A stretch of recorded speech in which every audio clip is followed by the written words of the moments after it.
हम लोग हमारे दिमाग का 5% इस्तेमाल करते हैं या 10% इस्तेमाल करते हैं, बट सच ये नहीं है। सच ये है कि हम हमारे ब्रेन का 100% यूज करते हैं। वर्कर माइंडसेट कि मुझे जिंदगी में अपना खर्चा निकालना है, जिंदा रहना है, गोवा की एक ट्रिप करनी है और मर जाना है। ये टफ कंडीशन जब होती गई तो इंसान का ब्रेन डेवलप होता गया, क्रिमिनल कैपेसिटी बढ़ती गई, इंटेलिजेंसी बढ़ती गई। और मुझे अफसोस होता है कि आज वही लोग टफ सिचुएशन से भाग रहे हैं कि मुझे यही बनना है, मेरा भी समय आएगा, मैं मेहनत कर रहा हूं, मेरा टारगेटेड फोकस सिंगल पॉइंटेड गोल है कि मुझे ही बनना है। कि आइंस्टाइन का ब्रेन नॉर्मल ब्रेन से, जो इंसानी नॉर्मल ब्रेन है, उससे छोटा है, लेकिन ये पार्ट और यही उसको ह्यूमन से सुपर ह्यूमन बनाता है। जो भी दुनिया में एक्सीलेंट है, जो भी ऐसा है कि यार ये तो ईश्वरी कृपा है, उसका सबकॉन्शियस माइंड एक्टिवेट हो रखा है। उसके अलावा अगर अमेरिका की बात की जाए तो अमेरिका का आईक्यू 90 के आसपास है, अमेरिकन का आईक्यू तकरीबन 98 के आसपास है, ग्रेटर देन 95।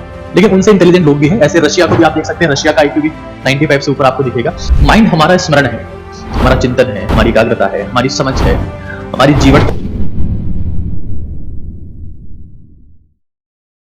इस सेशन को तैयार करने में मैंने हर उम्र के व्यक्ति का ध्यान रखा है, क्योंकि मैं देख रहा हूं कि अब हिंदुस्तान के बाहर, हिंदुस्तान में भी कई बुजुर्ग लोग भी इसे देखते हैं। तो मैं उन सभी का ध्यान रखते हुए इसकी बात कर रहा हूं। लेकिन ये सेशन आपकी हेल्प कर सकता है मैक्सिमम ह्यूमन कैपेबिलिटीज तक जाने में। जैसे एक मैन से आप हनुमान बन सकते हैं, एक मैन से आप सुपरमैन बन सकते हैं, अगर आप इस सेशन का इस्तेमाल करते हैं तो।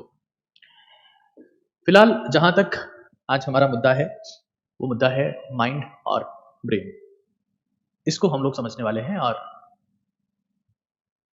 मैं चाहूंगा कि आप चीजों को नोट डाउन करते हुए प्रोसीड करें, क्योंकि आज बहुत बहुत गहन चिंतन होने वाला है। एक ऐसी बातें आप सीखने वाले हैं, ऐसी समझ आप में विकसित होने वाली है जो शायद आपकी जिंदगी हमेशा के लिए बदल दे।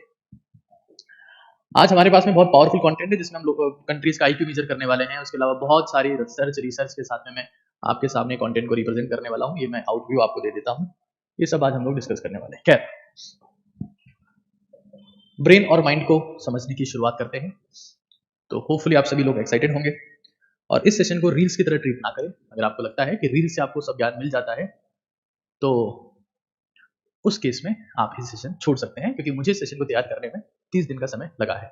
आप चाहें कि मैं 3 मिनट में आपको समझा दूं, वो संभव नहीं होगा। ब्रेन और माइंड की हम लोग बात करने वाले हैं। थोड़ा सा इसको मैं ठीक कर लेता हूं, इसको मैं ब्रेन और माइंड की जगह माइंड और ब्रेन लिखता हूं तो ज्यादा ठीक रहेगा। Mind and brain.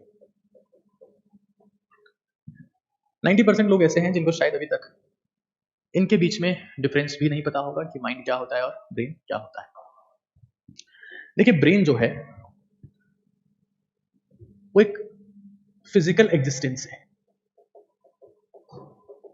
भौतिकी रूप से वो एग्जिस्ट करता है। आप उसको टच कर सकते हैं, आप उसका वेट निकाल सकते हैं, आप उसका वॉल्यूम निकाल सकते हैं। ये हर चीज मेजर की जा सकती है ब्रेन वाले केस में, ठीक है ना। It has the physical existence, मतलब आप उसको टच कर सकते हैं, हाँ, वजन निकाल सकते हैं, वॉल्यूम निकाल सकते हैं। कुल मिला के बोला जाए तो ये हमारी बॉडी का हार्डवेयर है। हार्डवेयर कई लोग का मिसकंसेप्शन होता है कि हम लोग हमारे दिमाग का 5% इस्तेमाल करते हैं या 10% इस्तेमाल करते हैं, बट सच ये नहीं है। सच ये है कि हम हमारे ब्रेन का 100% यूज करते हैं, माइंड का हम 5% यूज करते हैं। और वही मैं समझाने की कोशिश आपको कर रहा हूं। तो अगर आप इस गलतफहमी में हैं कि आपका दिमाग यानी ब्रेन वो 5% यूज होता है, तो ऐसा नहीं है, 100% इज यूज्ड। पुराने समय में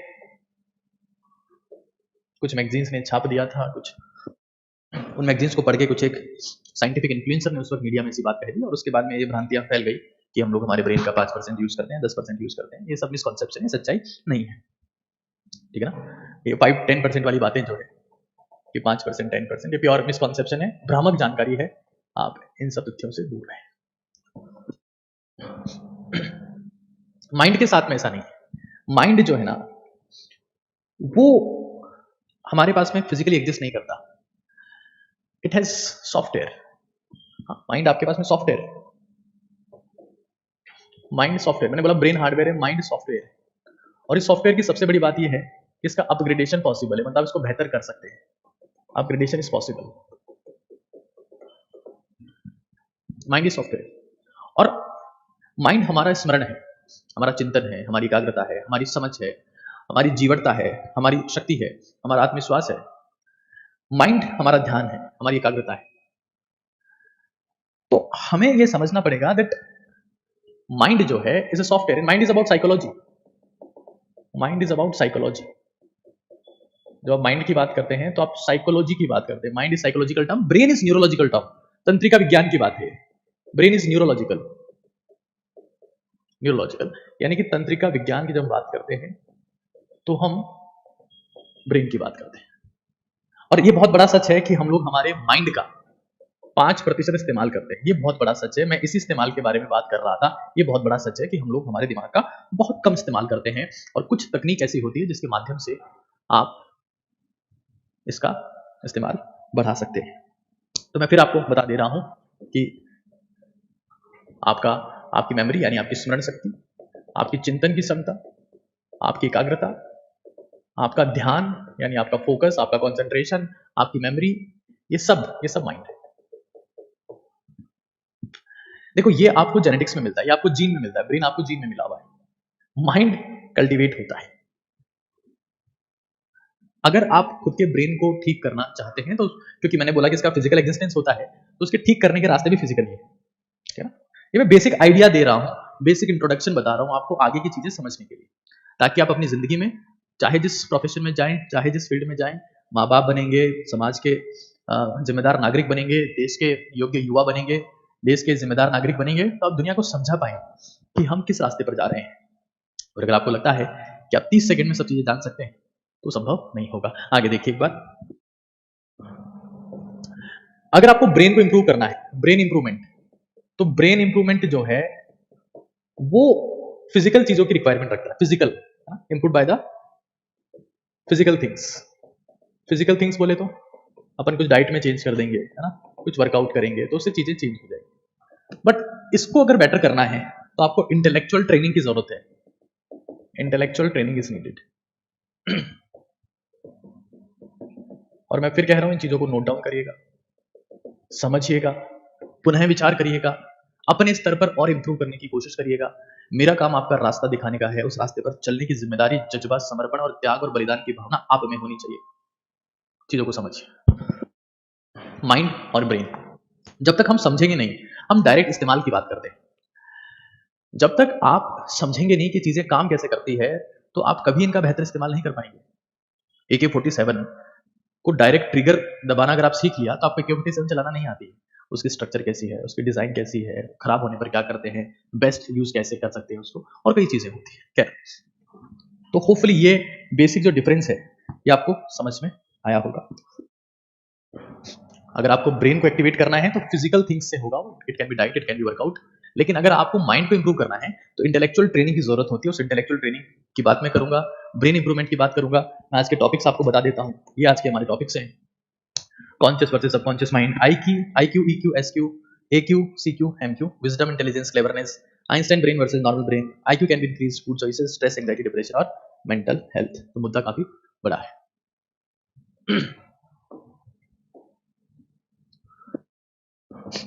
सबसे पहले हम लोग समझते हैं, माइंड की बात हम लोग कर रहे हैं और माइंड में सबसे पहले हम समझ रहे हैं कॉन्शियस माइंड। कॉन्शियस माइंड यानी कि चेतन मन। चेतन मन। दूसरा हमारे पास में है subconscious mind. Subconscious mind. Subconscious mind यानी कि अवचेतन मन। मैं आपको फिर कह रहा हूं, आप अगर जिंदगी में कुछ वो करना चाहते हैं जो आपसे आज तक नहीं हुआ है, तभी ये सेशन आपके लिए है। अगर आपकी जिंदगी में मोबाइल फोन का इस्तेमाल सिर्फ कच्चा बादाम का डांस देखना है तो आपको वीडियो नहीं देखना चाहिए। कॉन्शियस माइंड है, सबकॉन्शियस माइंड हमारे पास में, और वन बाय वन हम इनको समझेंगे। उसके बाद हम लोग ब्रेन की बात करेंगे, ब्रेन डेवलपमेंट की बात करेंगे, फंक्शनलिटी की बात करेंगे, ब्रेन क्वोशिएंट की बात करेंगे। ये मुद्दे हमारे पास में डिस्कस करने के लिए। चेतन मन और अवचेतन मन, कॉन्शियस माइंड और सबकॉन्शियस माइंड की बात कर रहे हैं। कॉन्शियस माइंड हमेशा आपको बताता है कि दुनिया भाग रही है। The world is running, world running. दुनिया भाग रही है और ये हमेशा आपको कहती है कुछ कर, तो ये आपको ह्यूमन डूइंग बनाता है, ह्यूमन डूइंग। अच्छा एक बात बताता हूँ, जब हम भगवत प्राप्ति की बात करते हैं तो ऐसी बात करते हैं कि ईश्वर हमारे साथ में, ईश्वर की कृपा है, ईश्वर का चमत्कार है, ईश्वर का योगदान है, नया आविष्कार है, नोबेल प्राइज है, कुछ ऐसी बात जो आज तक नहीं हुई, जिसको हम ईश्वर को श्रेय देते हैं। अच्छी बात है, उस श्रेय हमने ईश्वर को दिया, बट वो सबकॉन्शियस माइंड का कमाल होता है। That is the work of the subconscious mind. तो ये कहता है कि भागो दुनिया, life is race, come on do it do it. ये कहता है नहीं नहीं नहीं नहीं, लाइफ इज रेस, सब मेरे हाथ में। ये कहता है कि नहीं, कोई कोई कोई नहीं भाग रहा है, it's all about human being, human being.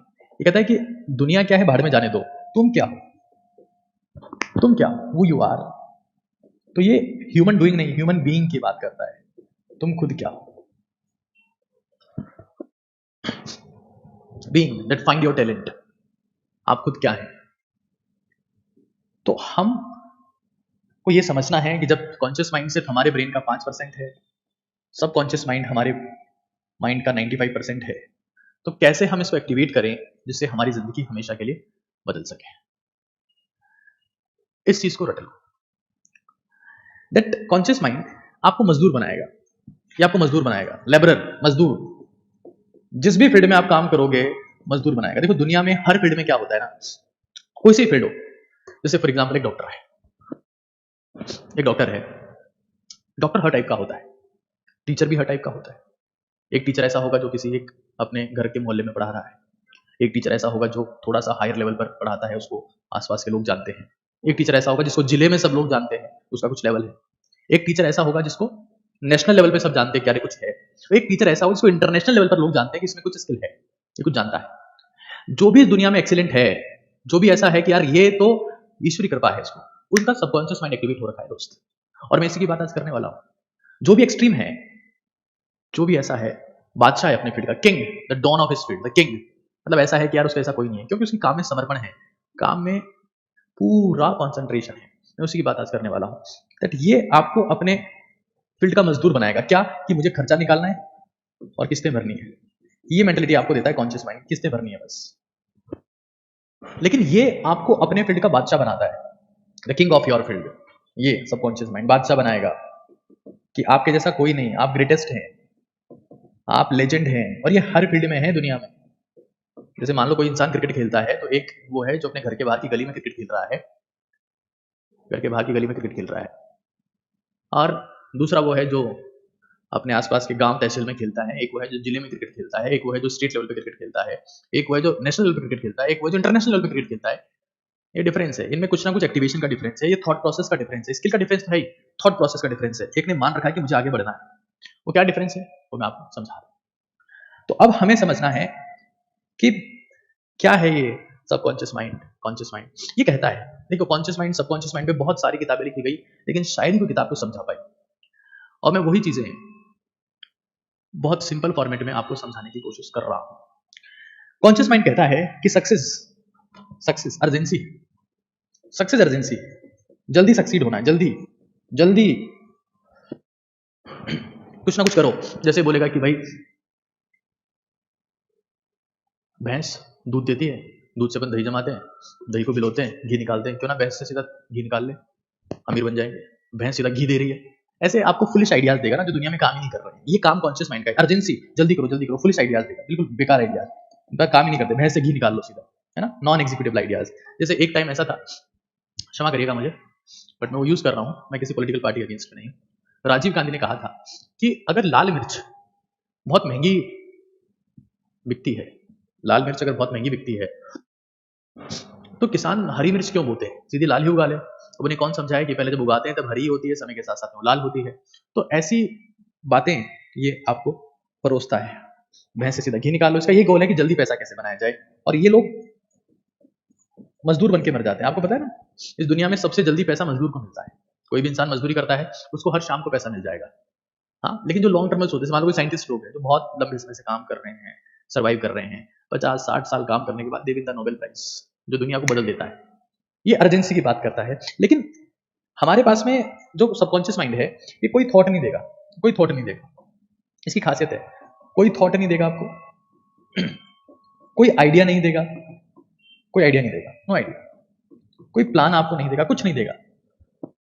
लेकिन जो आप सोचेंगे उसको सच कर दिखाएगा और फिर आप कहेंगे कि आपको भगवत प्राप्ति हो गई है, आपको ईश्वर मिल गया है, लेकिन सच में वो खेल आपके सबकॉन्शियस माइंड ने किया था। अब मैं आपको चीजें समझाने वाला हूं, है ना। ये कोई थॉट नहीं देता है, कोई आइडिया नहीं देता है, कोई प्लान नहीं देता है। जो सोचा, ये सिर्फ सोच को सच में बदलता है, सोच को सच में। That is your subconscious mind. सोच को सच में, what ever you think it will make it true. इसको फर्क नहीं पड़ता कि आपने क्या सोचा, लेकिन जो भी सोचा वो घटिया से घटिया हो सकता है। कि आपने सोचा कि मुझे टीबी हो जाएगी, उसको भी सच बदल देगा। हाँ, और आपने सोचा कि मैं दुनिया में सबसे पावरफुल बन गया, उसको भी सच कर देगा। तो हमें ये समझना है that conscious mind is stupid. ये आपसे कहेगा देख तू बेवकूफ है, तू रेस हार रहा है, you are losing race, you are losing race, you are loser, you are loser, तू खत्म है, तू हारा हुआ है, तेरी कोई औकात नहीं है। लेकिन ये कहता है कि नहीं नहीं नहीं, you are God, you are godly, तुम भगवान का अंश हो, तुम ईश्वर हो, तुम अमेजिंग हो, तुम बेस्ट हो। ये इसकी मेंटेलिटी है, सबकॉन्शियस माइंड। तो हम लोग, जो लोग कॉन्शियस माइंड के कंट्रोल में है ना, वो ज्यादातर वो लोग होंगे जो डिप्रेशन में चले जाएंगे, स्ट्रेस में, एंजाइटी में, फ्रस्ट्रेशन में चले जाएंगे और अपने आप को खत्म कर लेंगे, बिकॉज दे डोंट नो कि सबकॉन्शियस माइंड का यूज कैसे करना है। 5% है कॉन्शियस माइंड, लेकिन 99% लोग इसी दिमाग के साथ में जीते हैं और इसी के साथ में मर जाते हैं। ये 95% है, लेकिन दुनिया में मात्र 1% लोग इस्तेमाल कर पाते हैं, 1%। और मैं आपको वही सिखा रहा हूं। मेरी कोशिश ये है कि हिंदुस्तान को ओजस्वी, तेजस्वी, तपस्वी बनाया जाए। मेरी कोशिश ये है कि हिंदुस्तान में परिवर्तन लाया जाए। मुझे पता है कि यही सब चीजें करने के लोग लाखों रुपए लेते हैं। I am doing all this free, क्योंकि मुझे दुनिया में बदलाव लाना है, हिंदुस्तान को बदलना है। चीजों को ध्यान से समझिए। ये कहता है कि यू आर लूजिंग रेस, तेरी कोई औकात नहीं है। कह रहा है कि तू महान है, तू गॉडली है, तू ईश्वर है, तू सब कुछ है। जब हम लोग कॉन्शियस माइंड की बात करते हैं तो ये वर्कर माइंडसेट आपको देता है, हाँ, कि दुनिया में रहना है तो काम कर प्यारे, हाथ जोड़ सबको सलाम कर प्यारे, वरना ये दुनिया जीने नहीं देगी, खाने नहीं देगी, पीने नहीं देगी। दुनिया में रहना है तो काम कर प्यारे, हाथ जोड़ सबको सलाम कर प्यारे। वर्कर माइंडसेट कि मुझे जिंदगी में अपना खर्चा निकालना है, जिंदा रहना है, गोवा की एक ट्रिप करनी है और मर जाना है। ये नहीं करेंगे ये लोग। बिग मिशंस होते हैं, बिग मिशंस, जिनका सबकॉन्शियस माइंड एक्टिवेटेड है, big missions, they win the Nobel prize. ये क्रांति, जितनी भी दुनिया में क्रांति होती है, कहीं ना कहीं वो सबकॉन्शियस माइंड से उसकी शुरुआत होती है। दुनिया में जब परिवर्तन की बात आती है तो that is because of subconscious mind. और आज जो सेशन देख रहे हैं, उनमें से जितने भी लोग अपने सबकॉन्शियस माइंड का इस्तेमाल करना आज सीख जाएंगे, और मैं आपको सिखाने वाला हूं, उनका क्रांतिकारी बनना तय है, उनका महान बनना तय है, उनकी जिंदगी में कुछ ऐसा होना तय है जो उनके खानदान में किसी के साथ में नहीं हुआ। ये तय है। अगर मैं कॉन्शियस माइंड की बात करता हूं तो ये सिर्फ एक ही चीज कहेगा, डूइंग डूइंग डूइंग, करो करो करो करो। जबकि ये कहता है कि भाई तू इंसान, you are man and you can become a superman, you can become Hanuman, you can become Shaktimaan if you activate मी।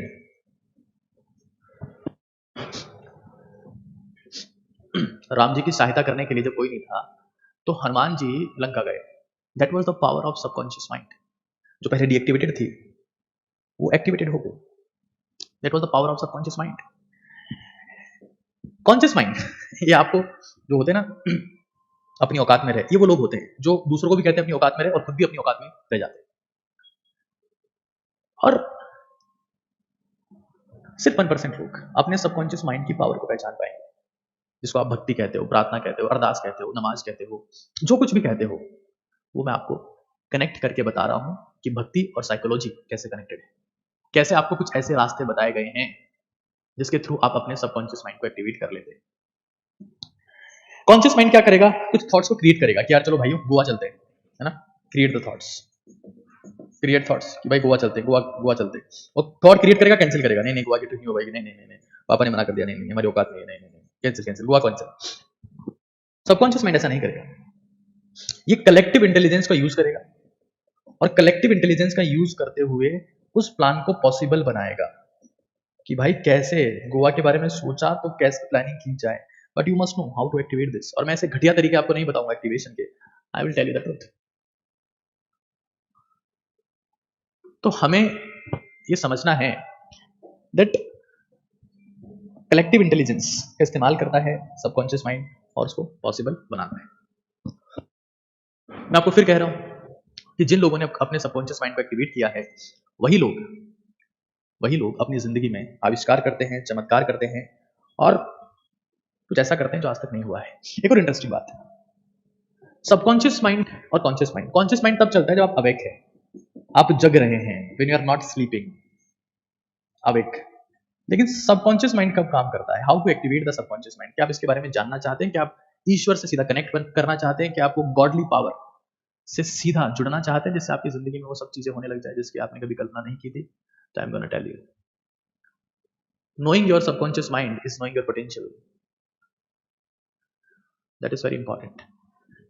इस बात को समझ लीजिएगा आप लोग, that if you know your subconscious mind, you know your true potential, कि तुम्हारी औकात क्या है, वरना दुनिया तुम्हारी औकात डिसाइड करती रहेगी दोस्त। This is true potential. दुनिया बोलेगी नहीं, तेरी औकात चपरासी बनने की है। But once you know the true potential, you activate your subconscious mind and you become something legend. तो मैं सबकॉन्शियस माइंड को एक्टिवेट करने वाली चीजें आपको बता रहा हूं, that how you can activate your subconscious mind. Activation of subconscious mind, SCM, इसको हम कैसे एक्टिवेट कर सकते हैं? ध्यान से समझिए, नोट डाउन करिए। मैं कई बार अगर मैं सिर्फ चीजें चिल्ला चिल्ला के बोलूंगा तो उससे कुछ फर्क नहीं पड़ेगा। ये वो कंटेंट है जो आपकी जिंदगी को हमेशा के लिए बदल सकता है। सबकॉन्शियस माइंड को एक्टिवेट कैसे करें? सबसे पहली जरूरत है अपने चेतन मन को शांत करना है। अपने चेतन मन को शांत करना है। एक ही माइंड काम कर सकता है, या तो कॉन्शियस या सबकॉन्शियस। अगर आप खुद के कॉन्शियस माइंड को, क्योंकि कॉन्शियस माइंड हमेशा आपके दिमाग में कुछ ना कुछ अंधाधुंध विचार फेंकता रहेगा, अगर आप खुद के कॉन्शियस माइंड को शांत नहीं कर सकते तो आप कभी भी खुद के सबकॉन्शियस माइंड को एक्टिवेट नहीं कर पाएंगे। और यही काम मेडिटेशन करता है। कई बार हम बातें करते हैं ना कि यार मेडिटेशन से ये हो गया, मेडिटेशन से वो हो गया। When you are doing meditation, इसके मैं पूरा सेशन ले चुका हूं, that activates your subconscious mind. और शायद बहुत सारे लोगों ने उस सेशन को देखा है। Being calm is the first and the most important thing when we talk about subconscious mind. एक इंपॉर्टेंट पहलू है नाम जप करना। नाम जप करना। अगर आप मेडिटेशन नहीं कर पाते, आपको लगता है कि नहीं ये चीजें हमसे नहीं हो सकती, तो आप नाम जप करके, हमारे प्रेमानंद महाराज आए दिन आते हैं और कहते हैं कि राधा नाम जपो। जरूरी नहीं कि आप राधा नाम जपो, आप अपने पेरेंट्स का नाम भी जप सकते हैं। मैं सच कह रहा हूं, आपके पेरेंट्स के नाम में, आपके पिता के नाम में उतनी ताकत है जितनी कि राम में थी, और आपके माता के नाम में उतनी ताकत है जितनी कि राधा में थी। आप एक बार करिए और पूरी शांति से। जैसे मेरी माता जी का नाम हेमलता है, तो मैं कहता हूँ हे मलता। मैं मात्रा पे भी ध्यान दे रहा हूँ और हर चीज पे फोकस करते हुए नाम ले रहा हूँ। इससे मेरा कॉन्शियस माइंड सिर्फ एक चीज में कॉन्सेंट्रेट हो रहा है और बाकी सब थॉट्स गायब हो रहे हैं। आप अगर ये चीज कर सकते हैं, नाम जप कर सकते हैं, इससे ये चेतन मन को शांत करने का एक तरीका है। एक तरीका है, आप जिंदगी में कहां पहुंचना चाहते हैं। हार्वर्ड में एक सर्वे हुआ, यूएस में एक सर्वे हुआ, और वो सर्वे ये कहता है कि जिन लोगों की जिंदगी में क्लियर था कि वो कहां पहुंचना चाहते हैं, मेरा क्लियर है कि मुझे 10 करोड़ लोगों की जिंदगी को टच करना है, उनकी लाइफ में इंपैक्ट लाना है, उनकी जिंदगी को बदलना है। और ये मैंने डिसीजन आज के 5 साल पहले लिया था कि मुझे 10 करोड़ लोगों को टच करना है एटलीस्ट। अगर आपकी जिंदगी में विजन बोर्ड है, मुझे कहां पहुंचना है, आपका विजन क्लियर है कि मुझे न्यूरोसर्जन बनना है, मुझे 10,000 लोगों के हार्ट का ऑपरेशन करना है, मुझे आईएएस बनना है, मुझे पॉलिटिशियन बनना है, मुझे आर्मी में जाना है, मुझे रोनाल्डो जैसा बनना है, मुझे समाज का एक जिम्मेदार नागरिक बनना है, मुझे बुजुर्ग होने पर अपने आसपास की जनता को जागरूक करना है, उनको जिंदगी के बारे में समझाना है, मुझे सिर्फ कुछ नहीं करना, जो बेसहारा है, जो असहाय है, जो कमजोर है, जो गरीब है, उनकी मदद करनी है। एक मिशन आपका क्लियर होना चाहिए। जब मिशन आपका क्लियर हो जाता है तो सबकॉन्शियस माइंड आपको आइडियाज देने लगता है। और ये हवा में नहीं होना चाहिए, इट मस्ट बी रिटन, लिखा हुआ होना चाहिए। आपको पढ़ना लिखना क्यों सिखाया गया है? पढ़ना लिखना इसलिए सिखाया गया है ताकि आप खुद के सबकॉन्शियस माइंड को एक्टिवेट कर पाए। लिखने से आपका सबकॉन्शियस माइंड एक्टिवेट होता है। अगर मैं चीजें लिख रहा हूं तो ये सब चीजें मेरे दिमाग में भी जा रही है। ये काम हवा में संभव नहीं था। You must have very clear cut defined vision board कि मुझे कहां तक पहुंचना है। और जब वीडियो खत्म होगा तो मैं आपसे चाहूंगा कि आप बहुत क्लियर कट ये लिखें। एक ने सवाल पूछा कि डे ड्रीमिंग और सबकॉन्शियस माइंड में क्या अंतर है, जो हम ख्याली पुलाव बनाते हैं। देखिए, ख्याली पुलाव बनाइए लेकिन परोसिए मत। आप परोस देंगे उसको तो लोग आपकी खिल्ली बनाएंगे, फिर आपको डिस्ट्रैक्ट कर देंगे, फिर आपको वो बार बार उकसाएंगे, जिससे आपका वापस कॉन्शियस माइंड ज्यादा एक्टिवेट होगा। ख्याली पुलाव बनाओ, परोसो मत। और डे ड्रीमिंग का मतलब ये होता है कि आप कोई मूवी देख के आए तो आपको शाहरुख खान बनना है, चेन्नई एक्सप्रेस देख लिया तो शाहरुख खान बनना है, हेलीकॉप्टर शॉट देख लिया तो धोनी बनना है, कवर ड्राइव देख लिया तो विराट कोहली बनना है, स्पीच देख लिया तो मोदी बनना है, इसरो ने लॉन्च कर दिया चंद्रयान 3 तो आपको साइंटिस्ट बनना है। It must be clear cut कि मुझे यही बनना है, मेरा भी समय आएगा, मैं मेहनत कर रहा हूं, मेरा टारगेटेड फोकस सिंगल पॉइंटेड गोल है कि मुझे ही बनना है। It must be defined. और ये नहीं है तो आप कुछ नहीं कर पाएंगे। आप जिंदगी के जिस फील्ड में हैं एक फिक्स करो कि मुझे ये बनना है। मैंने फिक्स किया था कि मुझे 10 करोड़ लोगों को टच करना है। अब वो किसी भी माध्यम से हो सकता है, चाहे मैं किताबें पहुंचाऊं, चाहे मैं अपनी बात पहुंचाऊं, चाहे मैं अपना भाषण पहुंचाऊं, लेकिन मैं उनकी जिंदगी को इंप्रूव करना चाहता हूं, मैं हिंदुस्तान को बेहतर करना चाहता हूं, मैं युवाओं की जिंदगी को ठीक करना चाहता हूं। ये फिक्स है, इससे फर्क नहीं पड़ता है। ये गोल मस्ट बी क्लियर। आप हर दिन किसी को देख के अगर इन्फ्लुएंस हो रहे हैं तो आप कहीं नहीं पहुंच पाएंगे। और सिर्फ विजन बोर्ड से कुछ नहीं होगा। कई बार ऐसा बोल दिया जाता है कि आपको जिंदगी में ये चाहिए, इसको लिखो, इसको सोचो, सुबह शाम इसकी बात करो। सिर्फ इससे कुछ नहीं होगा।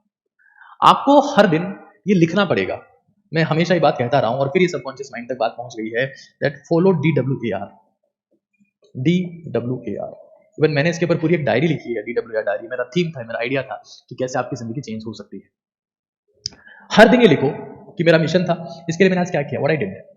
आप उसका रूटीन भी मेंशन कर सकते हैं, व्हाट आई विल, मैं कल क्या करूंगा। क्योंकि जिस इंसान को ये नहीं पता कि वो कल क्या करेगा, तो उसके सुबह उठने से या मर जाने से दुनिया को कोई फर्क नहीं पड़ता। आपको पता ही नहीं है कि आप सुबह उठकर क्या करेंगे, तो आपके नींद में मौत की संभावनाएं भी बढ़ जाती है। ये साइकोलॉजिकल रिसर्च है। A4 आपने क्या अचीव किया आज पूरे दिन में, क्या ऐसा किया। जैसे आज अभी आप सेशन देख रहे हैं तो आपने अचीवमेंट में लिख दिया कि मैंने आज AB के सर का ब्रेन और माइंड के ऊपर सेशन देखा है। बिकॉज ये अचीवमेंट है, वो नॉलेज है जो आपकी जिंदगी भर काम आए। रील्स आप एक बार देखते हैं फिर भूल जाते हैं, नई रील आ जाती है, नया जोक आ जाता है, नया मीम आ जाता है, बट ये नॉलेज वो है जो सस्टेन करेगी, क्योंकि आपने इसमें टाइम इन्वेस्ट किया है, वेस्ट नहीं किया है, स्क्रॉल नहीं किया है, तो टाइम इन्वेस्ट किया। तो आपने अचीव क्या किया और आपका रिग्रेट क्या है कि आपने ऐसा किया जो आपको नहीं करना चाहिए था। जब आप द्वार को फॉलो करते हैं तो दुनिया में कोई सा भी द्वार ऐसा नहीं है जो आपके लिए बंद हो। दुनिया का सारे द्वार, सारी पॉसिबिलिटी, सारी अपॉर्चुनिटी आपके लिए ओपन हो जाती है और आप जहां पहुंचना चाहें वहां पहुंच सकते हैं। अगर किसी को लगता है कि आज कोई सक्सेसफुल है, कल कोई दूसरा सक्सेसफुल है और उसको देख के तुम उसकी कॉपी करने लगे, तुम कहीं नहीं पहुंच पाओगे। कौन कितने घंटे सोता है ये उसकी जेनेटिक्स पे डिपेंड करता है दोस्त। निकोला टेस्ला कितने घंटे सोया, आइंस्टाइन कितने घंटे सोया, ये सब सेकेंडरी बातें हैं, ठीक है।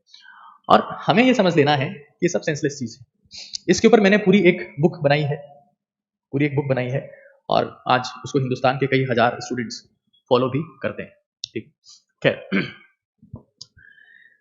एक तरीका और है जिससे आप खुद के सबकॉन्शियस माइंड को एक्टिवेट कर सकते हैं, वो है मेडिटेशन। बिकॉज ये आपको थॉटलेस बनाता है। जैसे आप थॉटलेस होते हैं, आप शांत होते हैं, तो आप अपने सबकॉन्शियस माइंड को एक्टिवेट कर रहे होते हैं। आप अपनी जिंदगी में आप महसूस करते हैं कि आपकी लाइफ में चमत्कार होना शुरू हो जाते हैं। मैं हमेशा कहता रहा हूं, महेंद्र सिंह धोनी की क्रिकेटिंग स्किल्स विराट कोहली से बहुत कम है, बट फिर भी धोनी के पास में चैंपियनशिप ट्रॉफी है, T20 ट्रॉफी है, 50 ओवर्स वर्ल्ड कप ट्रॉफी है। क्यों? क्योंकि इंसान शांत है। और जैसे ही आप शांत हो जाते हैं तो आप जिंदगी में एक्सट्रीम तक पहुंच जाते हैं। शांत होना ही सबसे पहली शर्त है। देखो, एक बात याद रखें, अगर मान लो वो एक मूर्ति बेचने वाला है जो मूर्ति बेच रहा है, ठीक है। अब मूर्ति में अगर भगवान होता तो उसको बेचता ही नहीं, क्योंकि जब मूर्ति से उसको भगवान मिल जाता 150 रुपये में, 200 रुपये में, वो मूर्ति बेच रहा है, उसको पता है कि अगर इसमें भगवान होता तो वो भूखे नहीं मरता। मूर्ति में भगवान नहीं है, मूर्ति में आस्था है, भगवान की आस्था है कि इसमें ईश्वर है, इसमें मेरा ईश्वर है। और आस्था किसी को भगवान बना सकती है, किसी को भी। और यही धर्म की एक खासियत है, विशेष तौर से सनातन धर्म की, कि वो हर किसी को भगवान मानता है। तो बहुत बड़ी साइंस है इसके पीछे। आस्था किसी को भी भगवान बना देता है। मैं ये कतई नहीं कह रहा हूं कि एक धर्म सर्वश्रेष्ठ है, क्योंकि दुनिया में कोई सा इंसान अगर ये कह रहा है ये धर्म श्रेष्ठ है तो उससे बड़ा बिल्कुल कोई नहीं हो सकता। खैर, जब आस्था होती है तो आस्था से कि यार ये हमारे ईश्वर है, उससे शांति आती है। और शांति से ही आपका सबकॉन्शियस माइंड एक्टिवेट होता है, और शांति से ही आपको लगता है कि आप भगवान के अंश हो। सबकॉन्शियस माइंड आपका एक्टिवेट हो गया, अब आप सीधा गॉड कनेक्शन सेट हो गया। गॉड कनेक्शन, आप जिस भी धर्म को मानते हो उसके साथ आपका सीधा कनेक्शन सेट हो जाता है। और इसलिए आप देखेंगे कि उन घरों में ज्यादा प्रॉस्पेरिटी रहती है, उन घरों में ज्यादा बेहतर चीजें होती है जहां पर शांति होती है। लेकिन जहां पर लोग बाग लड़ते रहते हैं, हमेशा भिड़ते रहते हैं, आपस में गाली गलौज करते हैं, चाहे वो कितने ही पढ़े लिखे क्यों ना हो, कितने अमीर क्यों ना हो, एक दिन उनका गरीब होना निश्चित है, एक दिन उनका बर्बाद होना निश्चित है, दरिद्र होना निश्चित है। तो हमें ये समझ लेना है हमारी जिंदगी में कि ईश्वर, गॉड, कभी भी किसी चादर से, किसी अगरबत्ती से, किसी प्रार्थना से, किसी फूल से, किसी पूजा से खुश नहीं होता। जब तक आप आरती, पूजा, प्रार्थना, अरदास करते वक्त शांत नहीं है, ईश्वर के लिए समर्पित नहीं है, आपका दिमाग ठंडा नहीं है, तब तक आपका सबकॉन्शियस माइंड एक्टिवेट नहीं होगा। जब तक सबकॉन्शियस माइंड एक्टिवेट नहीं होगा तो मिरेकल नहीं होंगे, चमत्कार नहीं होंगे। चमत्कार का रास्ता सबकॉन्शियस माइंड से होकर गुजरता है। जैसे ही आपका गॉड कनेक्शन सेट हो जाएगा, you become the man of miracle. सिर्फ चमत्कार होगा, सिर्फ चमत्कार, सिर्फ चमत्कार। लेकिन पहली शर्त है, अपने आप को शांत किया जाए, बिल्कुल शांत किया जाए। हमें यह समझ लेना है कि जिंदगी में अगर आप शांत हो गए तो आप अपने आप बहुत लोगों से एक साथ आगे निकल जाते हैं। जैसे आप खुद को शांत कर लेते हैं, सिर्फ उस केस में, सिर्फ उस केस में। और मैं फिर कह रहा हूं, लिखो। अगर तुमसे कुछ नहीं किया जा रहा है, आज मैं देखता हूं कि हर युवा सुबह से शाम तक, या युवा की बात छोड़ो, उनके पेरेंट्स भी एक ही काम कर रहे हैं। उनके पेरेंट्स भी सुबह से शाम तक स्क्रॉल कर रहे हैं, ये चीज वो चीज, वो हर रील नया थॉट देके जा रही है, वो हर सीन नया थॉट क्रिएट कर रहा है, वो हर फोटो नया सीन क्रिएट कर रही है। इंस्टाग्राम पे हम आदी हो चुके हैं, इसकी फोटो, उसकी फोटो, ये सीन, वो सीन, ये बीच, वो बीच, ये खाना, वो खाना। दिस इज डैमेजिंग और सबकॉन्शियस माइंड, जस्ट एक्टिवेटिंग और कॉन्शियस माइंड। तो मोबाइल फोन का कम इस्तेमाल करना, या एटलीस्ट क्योंकि मैं हमेशा कहता हूँ कि जिस भी इंसान को उड़ना है, जिसको उड़ना है, उसको अपने फोन को फ्लाइट मोड पर डालना पड़ेगा। चाहे वो 2 घंटे डाले, चाहे 1 घंटा डाले, चाहे आधा घंटा डाले, और उसमें वो सब करे जिससे वो अपनी गोल के, अपनी जिंदगी के करीब पहुंचता हो।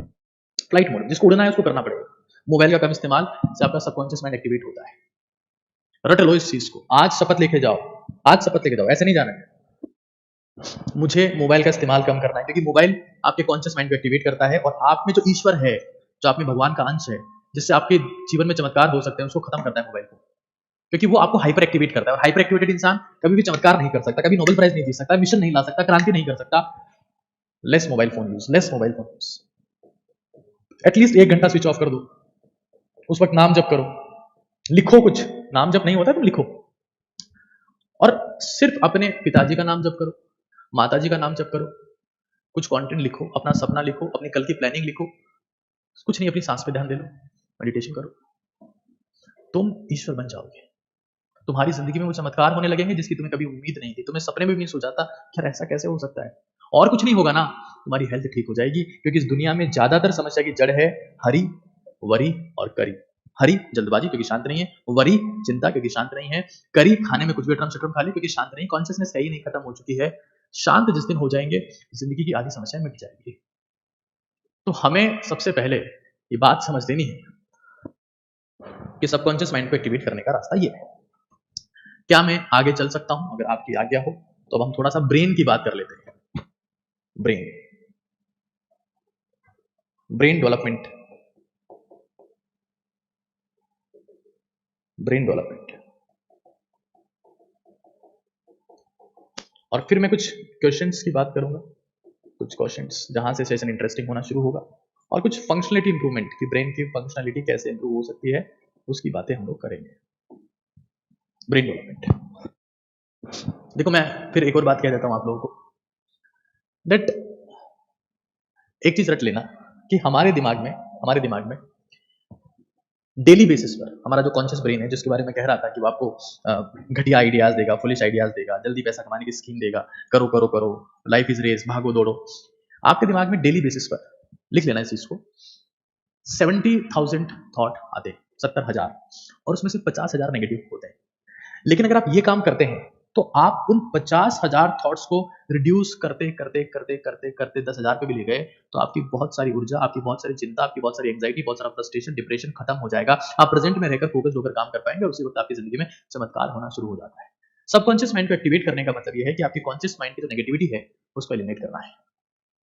जितने भी आपके सवाल आप बीच में पूछते हैं, मैं उनके जवाब लास्ट में दूंगा, आप चाहे कितना भी पूछ लीजिए। मैं फोकस्ड होकर कोई सेशन लेता हूं, मेरी जिंदगी में समर्पण और एकाग्रता एक्सट्रीम पर है। जब मैं आपके सामने आता हूं तो मैं आपके लिए एकाग्रचित हूं, मैं बीच बीच में जवाब नहीं दूंगा, आखिर में सबके जवाब दूंगा। पूरा फोकस से चीजों को सुनिए। कॉन्शियस माइंड आपको डेली बेसिस पर 70,000 थॉट देता है, 70,000, जिसमें से 50,000 नेगेटिव है, 50,000 नेगेटिव।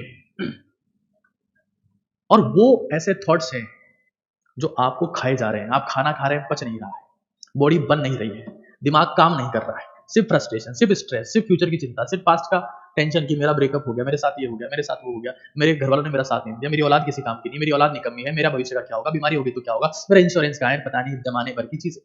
शांत नहीं है आप। कुछ लोग ऐसे जिनके पास में बहुत कुछ है फिर भी चिंता में है, हमेशा टेंशन में है, शांति उनकी जिंदगी में बची ही नहीं, बिकॉज उनका कॉन्शियस माइंड एक्टिवेट हो रखा है और सबकॉन्शियस माइंड खत्म है। लेकिन कुछ लोग ऐसे जिनके पास में कुछ नहीं है, वो फिर भी सुपर शांत है और उनके साथ में कुछ नेगेटिव होता भी नहीं है, because they have connected with the God. ईश्वर के साथ में उनका कनेक्शन है। खैर, ब्रेन डेवलपमेंट की कुछ बातें करते हैं। ब्रेन डेवलपमेंट कैसे हुआ, क्या हुआ, ब्रेन क्या है, उसको समझते हैं हम लोग वन बाय वन, और फिर चीजें आगे प्रोसीड करते हैं। ठीक है, एक बहुत इंटरेस्टिंग बात मैं आपको बता देता हूं। ये कुछ ब्रेन्स हैं, यहां आप देख सकते हैं। कैपिबरा एक प्राइमेट चूहा है, उसका ब्रेन है 48 ग्राम के आसपास का होता है। मकाका रीसस एक बंदर है, रीसस मकाका, 698 ग्राम का उसका ब्रेन होता है, सॉरी 69 ग्राम का, 69.8 ग्राम का, माफ करिएगा। गोरिल्ला होता है 377 ग्राम का उसका ब्रेन है। ये ह्यूमन ब्रेन है जो तकरीबन 1232 ग्राम का होता है। आजकल के इंसानों का जो ब्रेन है ये एवरेज निकाला गया है दुनिया की।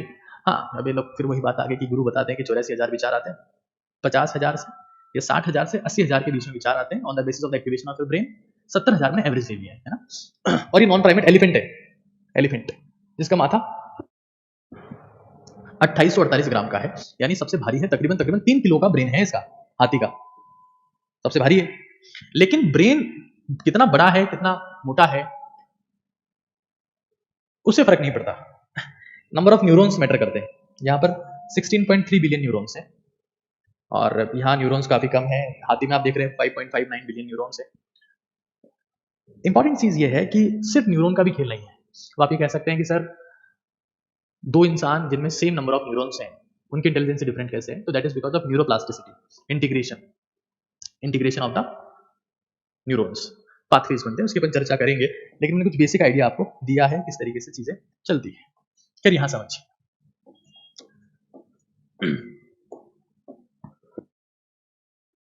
Brain development. देखिए, ब्रेन डेवलपमेंट में दो मुद्दे बहुत पावरफुल है जो ब्रेन का डेवलपमेंट हुआ है।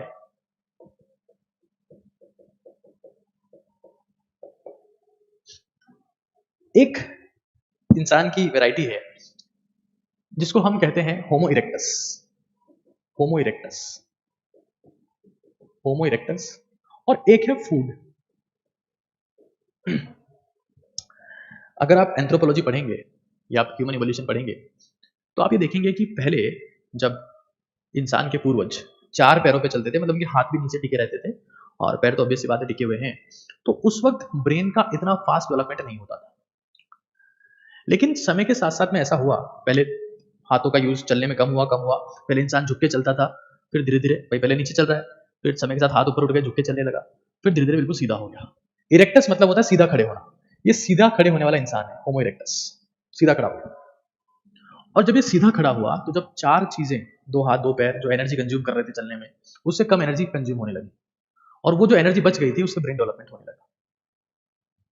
आप ये देखेंगे कि इंसान का brain development, cranial capacity development, खोपड़ी का डेवलपमेंट होमो इरेक्टस के बाद में बहुत तेजी से हुआ, स्पीड अप, बहुत तेजी से होने लगा। क्यों? क्योंकि अब 2 पैर ही एनर्जी कंज्यूम कर रहे थे और इंसान तेजी से चल पा रहा था। एनर्जी का बहुत बड़ा रोल है ब्रेन को डेवलप करने में, एक चीज। दूसरी बात, पैदल चलना उतना ही जरूरी है। आप पैदल चल रहे हैं अगर, तो भी आपके लेग की मसल्स आपकी खोपड़ी तक ब्लड पहुंचाती है। खैर उसकी चर्चा अपन आगे करेंगे। एक फूड है,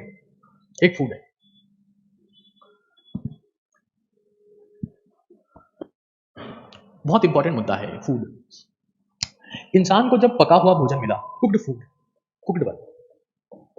देखो, हमारे शरीर में 2 ऑर्गन्स ऐसे हैं, एक हमारा पेट और एक हमारा दिमाग, जो सबसे ज्यादा एनर्जी कंज्यूम करते हैं। सबसे ज्यादा एनर्जी कंज्यूम करने वाले 2 ही ऑर्गन हैं, एक हमारा पेट और एक हमारा दिमाग। कुछ लोग ऐसे होते हैं जो खाते हैं, खा खा के भूल गए। उनसे आप एक सिंपल सा सवाल पूछो, उनका माथा काम नहीं करता, बिल्कुल फ्यूज है, खाते हैं बस। हाँ, जैसे पहलवान लोग होते हैं ना, उनका माथा भी कम काम करता है। जब इंसान को पहली बार पका हुआ भोजन मिला, ऐसा खाना जो आसानी से पच जाता था, जैसे उसने खाया, खाना पच गया, अब ब्लड फ्री हो गया, तो ब्लड फ्री होते ही वो ब्रेन की तरफ जाने लगा और बाकी ब्रेन में डेवलपमेंट शुरू हुआ। क्योंकि ब्लड जो है आपके शरीर का या तो पेट में रहेगा या माथे में रहेगा। खाना खा लिया तो नींद क्यों आती है? इसलिए आती है क्योंकि ब्लड जो है वो ब्रेन से हट गया है।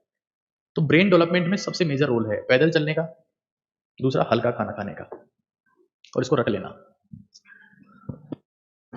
और आज भी वो उतना ही इंपॉर्टेंट है। मान लिया आज सबके पास में ब्रेन सेम है, लेकिन अगर उस ब्रेन को एफिशिएंट बनाना है तो दो चीजें करनी पड़ेगी, पैदल चलना पड़ेगा, खून ऊपर जाएगा, और हल्का खाना खाना पड़ेगा। रट लेना इस चीज को। अगर आप हल्का खाना नहीं खाएंगे तो आपका ब्रेन एफिशिएंटली काम नहीं कर सकता है, इसको रट लो। एक और चीज देखो, एक और चीज देखो, देखो ब्रेन जो है ना, थोड़ा सा साइंटिफिक हो रहा हूं मैं हल्का सा, और इससे आपको मजा आएगा चीजों को समझने में। ब्रेन हम देख नहीं सकते क्योंकि पुराने जमाने के इंसान थे, वो तो मर चुके हैं, उनके ब्रेन भी खत्म हो चुके हैं, डैमेज हो चुके हैं। उनकी खोपड़ियां मिली है, क्रेनियम, इसको बोलते हैं क्रेनियम, खोपड़ी, क्रेनियम। और खोपड़ी जो होती है ना, इसकी कैपेसिटी होती है, ये खोपड़ियां मिली है, इसकी कैपेसिटी को सीसी में मेजर करते हैं। क्रेनियल कैपेसिटी को वॉल्यूम में मेजर करते हैं, उसको भी सीसी बोलते हैं। सीसी मतलब सेंटीमीटर क्यूब, मतलब 1 ml। जैसे मान लो ये बोला हमने किसी की खोपड़ी 1200 सीसी की है, मतलब कितने ml की है? 1200 ml। मतलब ऐसा दिमाग जिसका वॉल्यूम 1200 ml के आसपास है, वो इस खोपड़ी में समा सकता है। शांति से समझिएगा चीजों को एक बार। ये एक बहुत मेजर चीज है जो आपको समझना जरूरी है। ये एक आप ग्राफ देखिए, ये यहां पर ब्रेन कैश वॉल्यूम दिया हुआ है, मतलब खोपड़ी के वॉल्यूम की बात करें, खोपड़ी का वॉल्यूम है। जितना खोपड़ी का वॉल्यूम होगा उतना ही तेज होगा इंसान। लिख लेना, मोटे माथे का, जिसका माथा बड़ा होता है ना, कहते हैं ना, सर बड़ा सरदार का, पैर बड़ा गंवार का। अगर आपका खोपड़ी का वॉल्यूम ज्यादा है तो उसमें बड़ा ब्रेन आएगा, और बड़ा ब्रेन आएगा तो फास्ट काम करेगा। बिल्कुल वैसा ही जैसे सुपर कंप्यूटर्स बहुत बड़े होते हैं, कैलकुलेटर छोटा सा होता है। हाँ, सुपर कंप्यूटर बहुत बड़ा होता है, उसकी प्रोसेसिंग पावर बहुत ज्यादा है, लेकिन कैलकुलेटर के पास में प्रोसेसिंग पावर नहीं है। ठीक है, हुआ क्या, एक जना पूछ रहा है सर आप भी तो पहलवान है। देखो भाई, मैं खाना, फूड, मतलब ये मेरा खाना, ये डाइल्यूट फॉर्म में मेरा खाना रहता है। 99% time I eat dilute food, और मेरा ये मानना है कि भाई dilute food my brain works better. और ये मैंने फील भी किया है। अगर 4 रोटी बाजरे की खा ली, दिमाग काम नहीं करेगा। अच्छा तुमने याद दिला दिया, यहां समझो, खोपड़ी का वॉल्यूम, ब्रेन ज्यादा बड़ा, फास्ट काम करेगा। 3 मिलियन साल पहले, यानी तकरीबन 30 लाख साल पहले की बात है, ये ब्रेन की कैपेसिटी थी तकरीबन 500 सीसी के आसपास, 500 सीसी के आसपास। समय के साथ साथ कैपेसिटी बढ़ने लगी। क्यों बढ़ रही है? क्योंकि क्या हो रहे हैं यहाँ पर, ये क्लाइमेट चेंजेस हो रहे हैं। आप देख रहे हो क्लाइमेट चेंजेस का ग्राफ भी बढ़ता जा रहा है, ऐसे जा रहा है यूं। और जैसे जैसे क्लाइमेट चेंजेस का मतलब टफ कंडीशंस हो रही है। टफ कंडीशन जब होती गई तो इंसान का ब्रेन डेवलप होता गया, क्रेनियल कैपेसिटी बढ़ती गई, इंटेलिजेंसी बढ़ती गई। और मुझे अफसोस होता है कि आज वही लोग टफ सिचुएशन से भाग रहे हैं। अरे भाई, हमारे को तेज दिमाग मिलने में टफ सिचुएशंस का बहुत बड़ा रोल है, बहुत बड़ा रोल है। और टफ सिचुएशंस की वजह से हम इंटेलिजेंट बने। इवन ये तक देखा गया, रट लेना इस चीज को, जिसके माँ बाप ने ज्यादा संघर्ष किया होता है उनकी औलाद ज्यादा इंटेलिजेंट होती है, क्योंकि डीएनए के पास में, ब्रेन के पास में मैसेज जाता है कि भाई हालात सही नहीं है, इनके माँ बाप संघर्ष कर रहे थे, औलाद भी संघर्ष करेगी, औलाद को ब्रिलियंट बनाओ। तो ऐसी जो औलाद है, जो अयास करते हुए माँ बाप से पैदा हुई है, जिनको ना कुछ जिंदगी में कुछ करना ही नहीं पड़ा, चांदी की चम्मच लेके पैदा हुए, उनकी औलाद भी कोई खास उखाड़ नहीं पाती इस दुनिया में। तो ये जब क्रेनियल कैपेसिटी क्यों बढ़ रही है, कि क्लाइमेट चेंजेस आ रहे हैं, संघर्ष बढ़ रहा है, खोपड़ी का वॉल्यूम बढ़ा, खोपड़ी का वॉल्यूम बढ़ा, ब्रेन बढ़ा हुआ, और एक ऐसा ब्रेन था जो फास्ट काम करने लगा, तेजी से काम करने लगा। और मैं आपको बता रहा हूं कि हमारे से पहले कुछ ऐसे ह्यूमंस थे जिनका ब्रेन बहुत बड़ा था, उनका नाम था क्रोमैग्नन। वो हमारे से पहले हुआ करते थे, जिनका ब्रेन 1600 सीसी का था, मतलब 1.6 लीटर, यानी कि 1600 ml। इतना बड़ा ब्रेन था उनका, मतलब खोपड़ी का साइज, जितनी खोपड़ी का साइज होगा उतना अंदर माल होगा, माल था अंदर में, बहुत ज्यादा था वो। लेकिन दिक्कत होगी, जब ये बहुत हमसे पहले थे, ये इवोल्यूशन की शर्त क्या है, लगातार बढ़ते चलो, आगे बढ़ते चलो, तो बहुत तेज हो गए तो। अरे अल्बर्ट आइंस्टाइन वाले बच्चों यहाँ देखो, ये बीच में तुम मत बोला करो यार, थोड़ा शांति से देखा करो चीजें। अल्बर्ट आइंस्टाइन जो है ना, उसका ब्रेन जो था वो नॉर्मल ब्रेन से छोटा था, है ना। ये रिसर्च का पॉइंट बता रहा हूँ, उसको डिस्कस करेंगे अभी। The myth about the Albert Einstein brain, initially it was assumed that Albert Einstein brain was bigger in size. ठीक है ना, it is natural to assume, ये मतलब मानना स्वाभाविक है क्योंकि उसमें तेज दिमाग था। लेकिन सच्चाई ये है कि आइंस्टाइन का ब्रेन जो था वो नॉर्मल इंसान से छोटा था। Smaller than the normal brain. अब वो दिमागी रूप से क्यों तेज था, इसको अपन डिस्कस करेंगे। बेटा पहले 1 बाय 1 चीजों को समझते चलो। चीजों को समझोगे तो तुम्हारी जिंदगी में क्लैरिटी आएगी।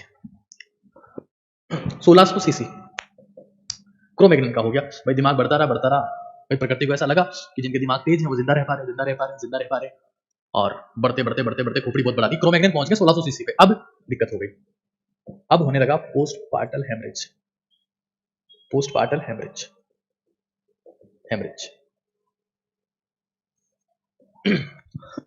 आपको पता है जब किसी बच्चे की डिलीवरी होती है तो डिलीवरी में पहले खोपड़ी बाहर आती है।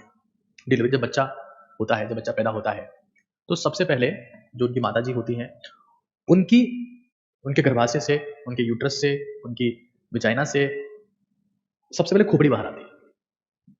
और जब खोपड़ी बाहर आ रही थी, इतनी बड़ी खोपड़ी थी, तो उस केस में ब्लीडिंग बहुत ज्यादा हो रही थी और ऐसी मदर्स की डेथ हो जा रही थी जिनके बच्चे बहुत ज्यादा बड़े ब्रेन वाले थे, क्योंकि उस वक्त हॉस्पिटल्स नहीं थे, बचाने की सुविधाएं नहीं थी। तो बच्चा पैदा तो हो गया, लेकिन उसकी माँ मर गई तो बच्चे का ध्यान कौन रखेगा, उसको दूध कौन पिलाएगा, तो सर्वाइव कैसे करेगा। तो वो माँ मर गई तो कुछ टाइम बाद बच्चा भी मर गया। फिर ऐसे कई लोग पैदा हुए, माँ मरी बच्चा मर गया। लेकिन उन्हीं क्रोमैग्नन्स में से कुछ लोग ऐसे थे, कुछ बच्चे ऐसे थे जिनकी खोपड़ी थोड़ी छोटी थी, तो माँ से ब्लीडिंग कम हुई। जब ब्लीडिंग कम हुई तो माँ जिंदा रही तो उसको दूध मिला, जब दूध मिला तो बच्चा जिंदा रहा, और वो एक नई स्पीसीज बन गए जिसको हम लोग होमो सेपियंस कहते हैं। अपन लोग हैं होमो सेपियंस। हमसे भी ज्यादा बुद्धिमान लोग मर चुके हैं, इसलिए कहते हैं जिंदगी में बैलेंस जरूरी है। अति हर चीज की बुरी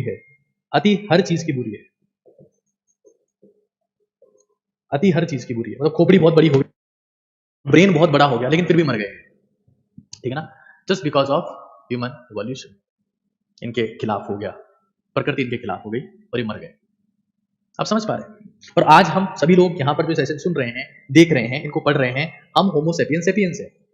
क्या हम क्रोमैग्नन से ज्यादा इंटेलिजेंट है? नहीं, लेकिन हम क्रोमैग्नन से ज्यादा फिट हैं सर्वाइव करने के लिए। और यही बात डार्विन ने कही थी, survival of fittest.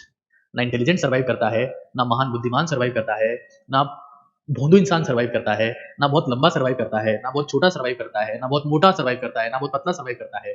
Survival of fittest. इसीलिए दुनिया में सर्वाइव वही करेगा जो फिट है, होमो सेपियंस। और आज अगर हमारी बात की जाए तो हमारी क्रेनियल कैपेसिटी 1250 से 1450 तक खींच के आप मान सकते हो कि हमारी जो खोपड़ी है वो 1.25 लीटर से 1.45 लीटर के आसपास की, मतलब अगर हमारी खोपड़ी से ब्रेन को बाहर निकाल दें, उसमें पानी भरें तो इतना ही पानी हम भर पाएंगे, that is 1.25 litre to 1.45 litre. खैर, एक आइंस्टाइन, मैं आज आईक्यू की बात भी करने वाला हूं। मैं बहुत जल्दी आपको एक ऐसा मैप दिखाने वाला हूं जो आईक्यू मैप है, उसकी चर्चा भी हम लोग करने वाले हैं। इंडिया कहाँ स्टैंड कर रहा है, दुनिया में हम क्यों पीछे हैं, या दुनिया में जो आगे हैं वो क्यों हैं, हम कितना आगे निकल पाएंगे, बहुत सारी बातें करने वाले हैं। फिलहाल हम आइंस्टाइन की बात कर लेते हैं। ये रहा आइंस्टाइन, कि क्यों वो इंसान इतना आगे चला गया। यहां देखिए,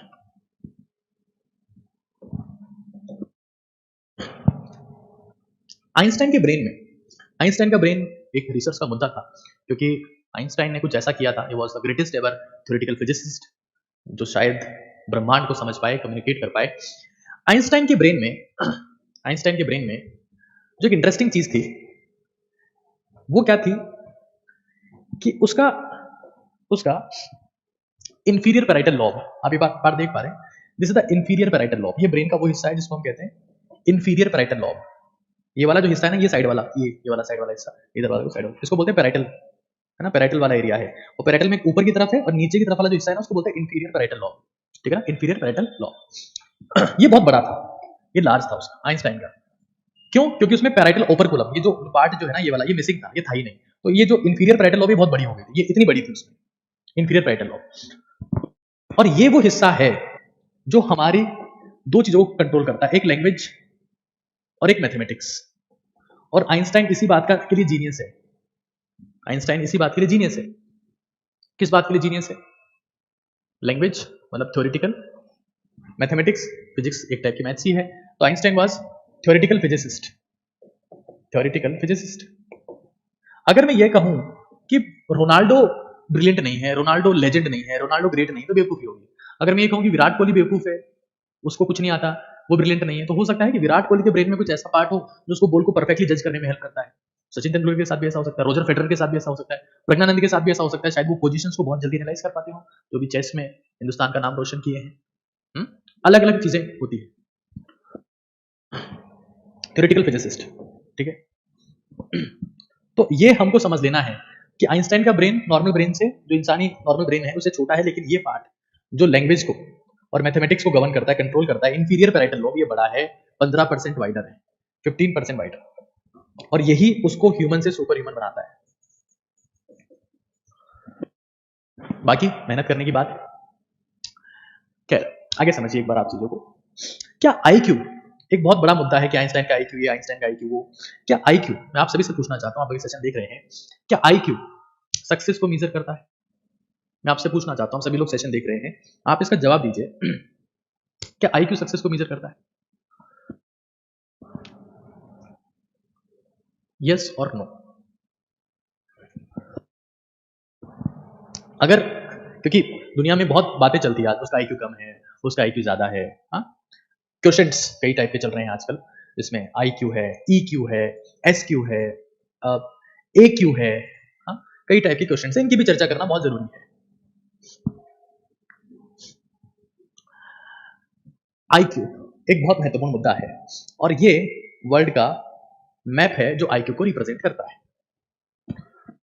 ये हम ब्रेन की बात कर रहे हैं, फंक्शनलिटी की बात कर रहे हैं। पहले हमने जो बात की थी, वो बात हमने की थी माइंडसेट की, माइंड की, जो एक साइकोलॉजी का मुद्दा है। फिलहाल हम बात कर रहे हैं न्यूरोलॉजी के मुद्दे पर, जहां पर हम माइंड से हटकर अब ब्रेन पर आ चुके हैं, और ब्रेन की फंक्शनलिटी में हम लोग बात कर रहे हैं आईक्यू की। तो दुनिया का वर्ल्ड का आईक्यू रिप्रेजेंट करने का एक वे है। और आप यहां देख सकते हैं जिनका सबसे भयंकर आईक्यू है, क्या आप उस कंट्री का नाम बता सकते हैं कि कहां पर सबसे इंटेलिजेंट लोग मिलते हैं? तो उस कंट्री का नाम है Hong Kong, north Korea, Korean countries. India, India, ये आप देख पा रहे हैं यहां पर शायद आप देख पा रहे हैं चीजों को। रेड वो कंट्रीज हैं, रेड वाली, जिनका आईक्यू 65 से भी कम है। ये अफ्रीकन कंट्रीज बहुत सारी ऐसी। अफ्रीका के पीछे होने का रीजन कहीं ना कहीं शायद ये भी है, यहाँ पर कम दिमाग के लोग हैं। इंडिया का आईक्यू यहाँ स्टैंड करता है, एवरेज इंडिया का आईक्यू तकरीबन 81 के आसपास है। सबसे ज्यादा इंटेलिजेंट लोग इस एरिया में मिलते हैं, यहाँ पर और यहाँ पर। ये हांगकांग है, और ये आपके पास में नॉर्थ कोरिया है, यहाँ पर माफ कीजिएगा साउथ कोरिया है, हांगकांग और साउथ कोरिया। उसके अलावा अगर अमेरिका की बात की जाए तो अमेरिका का आईक्यू 90 के आसपास है, अमेरिकन का आईक्यू तकरीबन 98 के आसपास है, ग्रेटर देन 95। लेकिन उनसे इंटेलिजेंट लोग भी हैं, ऐसे रशिया को भी आप देख सकते हैं, रशिया का आईक्यू भी 95 से ऊपर आपको दिखेगा। अफ्रीका इसमें डूबता हुआ दिख रहा है, और ऐसा स्टडी हुआ है कि अफ्रीकन कंट्रीज में बहुत सारी कंट्रीज ऐसी है जो आईक्यू में मिसिंग है। इंपॉर्टेंट बात यह है कि रिसेंट स्टडी ये कहती है कि पूरे वर्ल्ड में नेपाल का आईक्यू सबसे कम है। हालांकि चीजें वेरी करती रहती है और चीजें ऊपर नीचे होती रहती है, बट ये कहता है कि भाई ये सब चीजें हैं, ये सब बातें हैं कि आईक्यू, अगर मैं सिर्फ ये बात कह दूं कि आईक्यू सब कुछ है, तो मैं आईक्यू की लिस्ट आपको बता देता हूं। यहां पर ये लिस्ट थोड़ा सा डिफरेंट है। यहां आप देख रहे हैं हांगकांग है, जापान है, ये साउथ कोरिया है, चाइना लीड ले रहा है, 104 इनका एवरेज आईक्यू निकल के आ रहा है पूरी पॉपुलेशन का, और ये बहुत भारी बात है। ताइवान आप देख रहे हैं, सिंगापुर आप देख रहे हैं, काफी सिग्निफिकेंट आईक्यूज हैं इन कंट्रीज के। लेकिन अगर अमेरिका चाहे तो इनको एक सेकंड में कुचल सकता है। अमेरिका यहाँ स्टैंड कर रहा है 29वें नंबर पर आईक्यू के मामले में, 97 98 के आसपास अमेरिका का आईक्यू है, और ये दुनिया की सुपर पावर है, ये दुनिया की सुपर पावर है। कहीं ना कहीं आईक्यू से भी बड़ी कोई चीज है। क्या इंडिया सुपर पावर नहीं बन सकता? 200% बन सकता है, बन सकता है, because IQ has no connection with the power. ये हमको समझ लेना है। यहाँ पर आप हंगरी देख पा रहे हैं, New Zealand, Belgium, Norway, Sweden, Denmark, ये सब आप देख पा रहे हैं। अच्छा, एक और इंटरेस्टिंग बात है, एक और बहुत बड़ी इंटरेस्टिंग बात है, हो सकता है आप इसको एक्सेप्ट करें ना करें, लेकिन यहाँ देखिएगा और चीजों को गौर से समझिएगा कि जब आईक्यू की बात आई तो यहां जो एक मुद्दा है, ये यहां पर religious acceptance, religious acceptance. African countries में रिलीजियस एक्सेप्टेंस सबसे ज्यादा है। मतलब वहां पर लोग धर्म को बहुत ज्यादा मानते हैं, अंधविश्वास में उनकी अथाह श्रद्धा है। उनको पता ही नहीं कि भगवान क्यों है, क्या एप्लीकेशन है, किस तरीके से भगवान के प्रति समर्पित होना है, बस वो अंधभक्त है। जो कंट्रीज आगे जिसमें बोला हांगकांग, यहाँ पे 60% पीपल फॉलो नो रिलीजन, किसी धर्म का पालन नहीं करते। ये बड़ा इंटरेस्टिंग पहलू है कि 60% लोग यहाँ ऐसे हैं जो किसी धर्म का पालन करते ही नहीं है। गजब बात है, मतलब कुछ तो कनेक्शन है। नेपाल बेचारा यहाँ पिछड़ा, इंडिया में साइंटिस्ट लोग भी हैं, इंडिया में बेवकूफ भी हैं, इंडिया में समझदार लोग भी हैं, इंडिया में हर टाइप के लोग हैं। रिलीजियस एक्सेप्टेंस आप सर्च कर सकते हैं, रिलीजियस एक्सेप्टेंस यहाँ पर 99.97% तक कुछ अफ्रीकन कंट्रीज में दिखेंगे। वो कहेंगे कि ऊपर वाला कर रहा है जो कर रहा है, हमारे हाथ में कुछ नहीं है। यूएस वाले लोग ये नहीं मानते हैं, इंडियंस भी कहीं ना कहीं धीरे धीरे चेंज हो रहे हैं, वो समझ पा रहे हैं, ईश्वर को भी समझ पा रहे हैं। स्पिरिचुअल एस्पेक्ट को, रिलीजियस एस्पेक्ट को समझना जरूरी है। आंख बंद करके शुतुरमुर्ग वाला बिहेव करना या अपनी गर्दन को रेगिस्तान में घुसा देना is not an good idea. खैर आगे चलते हैं आईक्यू, ईक्यू और एसक्यू के ऊपर। ये समझना बहुत जरूरी है। देखिए आईक्यू का मतलब क्या है कि ब्रेन स्मार्ट है, ब्रेन स्मार्ट है। इंसान जो है ना वो ब्रेन से स्मार्ट है। बेसिकली लैंग्वेज और साइंस, लैंग्वेज और साइंस ये दोनों आईक्यू के दम पर ही आप सीख सकते हो। ठीक है, लैंग्वेज और साइंस आप आईक्यू के दम पर ही सीख सकते हो। ईक्यू, ईक्यू मतलब हार्ट स्मार्ट। हार्ट स्मार्ट ऐसे लोग जिनको बिहेव करना आता है, किसको कैसे बनाना है, किससे कैसे बात करनी है, क्या करना है। अच्छा इसके अलावा देखो IQ, IQ is about capability, इसकी औकात कितनी है, क्षमता कितनी है। क्षमता को रिप्रेजेंट करता है आईक्यू, कैपेबिलिटी क्षमता। लेकिन ईक्यू विल को रिप्रेजेंट करता है, विल पावर, करने की इच्छा, कि कुछ काम नहीं हो रहा है तो इसको अपन ने बना लिया, उसको बना लिया, इससे सेटिंग करी, उससे सेटिंग करी, कुछ कुछ कर करा के अपना काम निकाल। ईस्ट इंडिया कंपनी, इंग्लैंड वाले लोग, हाँ इंग्लैंड 22वें नंबर पे आईक्यू में। दिमाग तो कुछ खास नहीं था उनमें, दुनिया पे राज किया। दिमाग कुछ खास नहीं था, दुनिया पे राज किया, कुछ ना कुछ तो किया। शायद वो लोग विल पावर अच्छी रही हो, will power, capability, will power.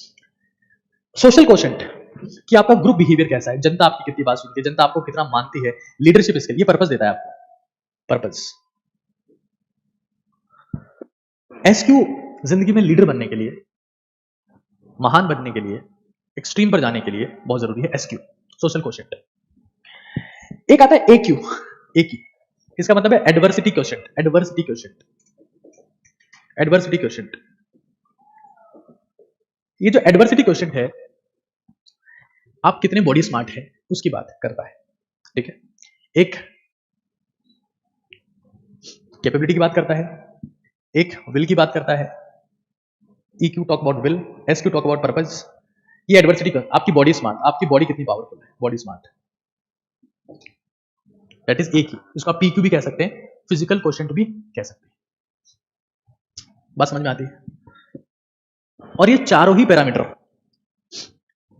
बहुत इंपॉर्टेंट है। हम एक बहुत इंटरेस्टिंग बात आपको बता देता हूं कि जब से इंटरनेट आया है, बहुत सारी इंफॉर्मेशन सर्कुलेट हो गई है, तो मुझे लगता है कि लैंग्वेज की इतनी इंपॉर्टेंस नहीं बची।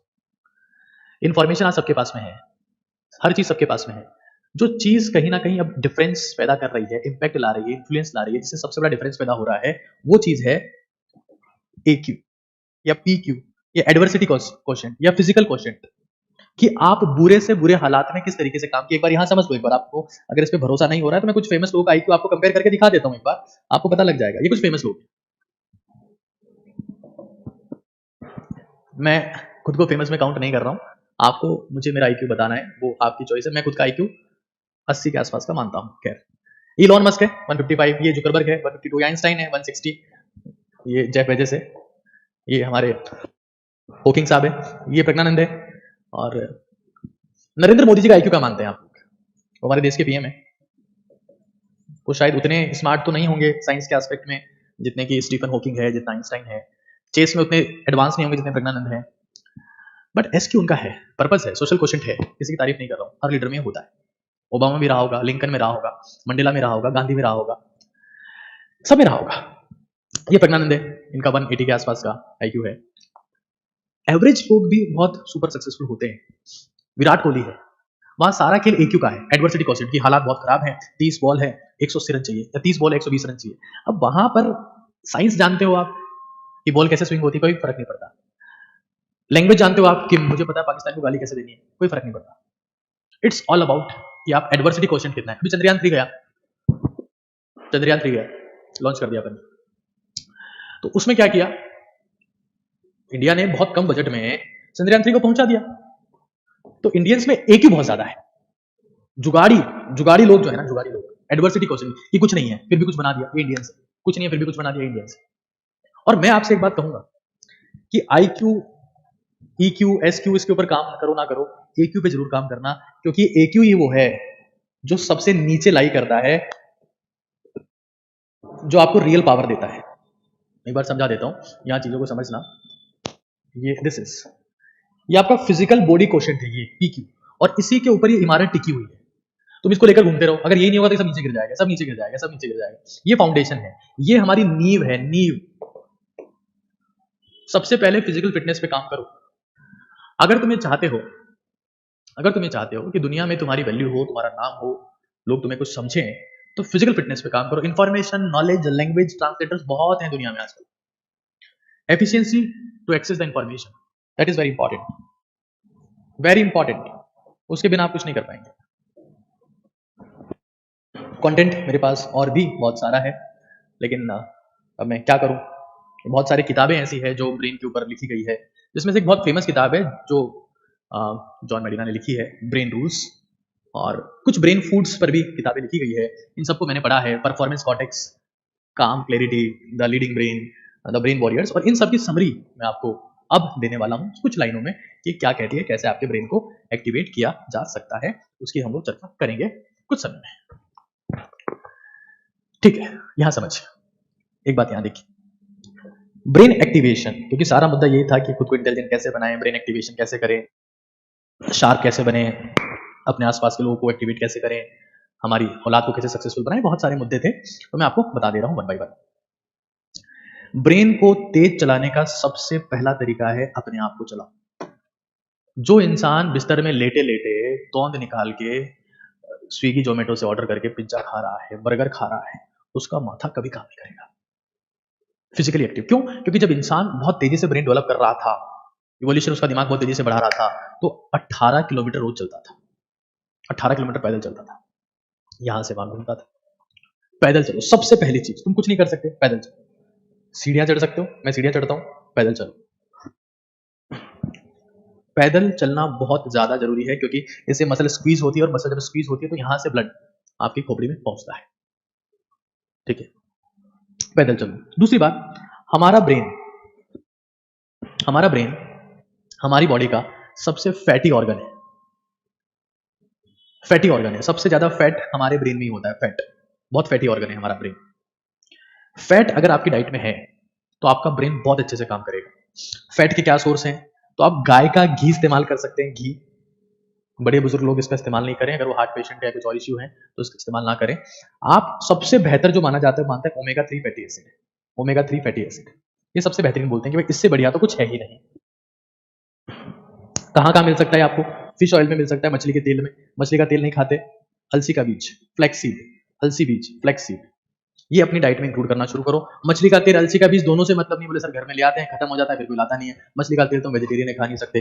घी तो अब हम तो बुजुर्ग व्यक्ति हैं, क्योंकि मेरे सेमिनार के बुजुर्ग व्यक्ति भी देखते हैं। जिसका ब्रेन बुढ़ा हो गया उसका शरीर अपने आप बुढ़ा हो जाएगा। ब्रेन जिसका जवान है वो शरीर जवान रहेगा दोस्त, शरीर बुढ़ा नहीं होता, ब्रेन बुढ़ा होता है। जिस दिन आपका ब्रेन बुढ़ा हो गया, जिस दिन आपका विजन बोर्ड नहीं है, आप शांत नहीं है, आपका गोल नहीं है, खोपड़ी को लगेगा कि ये जो है इसका कोई गोल नहीं है, अपन भी क्यों काम कर रहे हैं, फालतू बंद करो, बंद कर सारा मामला, बैंड फालतू बजा रहा है, बंद कर उसको। बंद कर देता है तो शरीर पे भी सारे ऑर्गन्स में जंग लगने लगती है, फैट जमा हो गया, किसी में अल्सरेशन हो गया, किसी में क्या हो गया, सब कुछ खराब हो जाता है। तो हमें ये समझना है, ओमेगा 3 फैटी एसिड्स और पानी। ब्रेन को पानी बहुत चाहिए। अच्छा, एक चीज ध्यान रखो, चीनी भी बहुत पसंद है लेकिन ब्रेन के लिए अच्छी नहीं है चीनी is not a good for brain. पानी बहुत पसंद है, ग्लूकोज ब्रेन को लगातार चाहिए। हमारी बॉडी का 2% हिस्सा होता है ब्रेन, लेकिन 20% एनर्जी कंज्यूम करता है।